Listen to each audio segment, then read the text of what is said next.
Hi, I'm Carey Nieuwhof, founding pastor of Connexus Church and author, speaker, and host of the Carey Nieuwhof Leadership Podcast.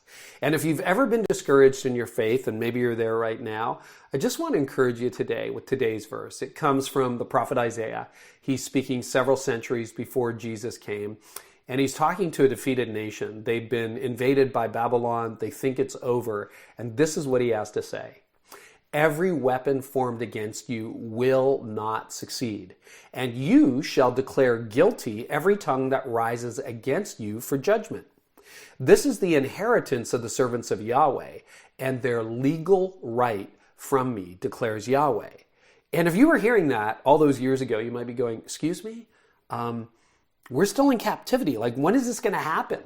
And of course, ultimately, God did deliver Israel, and he delivered all of us in Jesus. But maybe you've got a similar question. You're like, okay, yeah, I get verses like that, but why does it feel like all the weapons fashioned against me are succeeding?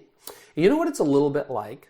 It's a little bit like being in a movie. And if you like movies the way I do, there's always conflict, and that's what makes them interesting. Starts off with something good, then something bad happens, and there's conflict between good and evil, and you don't know who's going to win. And then in the end, right, if it's a good movie, good wins. And that is sort of the biblical narrative. We know that ultimately when Jesus comes again, he's going to restore everything, but we're not there yet.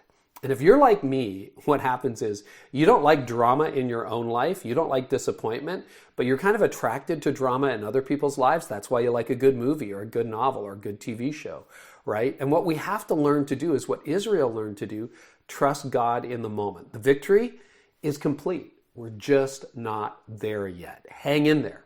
God's love is secure. And you, actually, he says, this is a legal right. He said, this is an inheritance you have. So trust that today.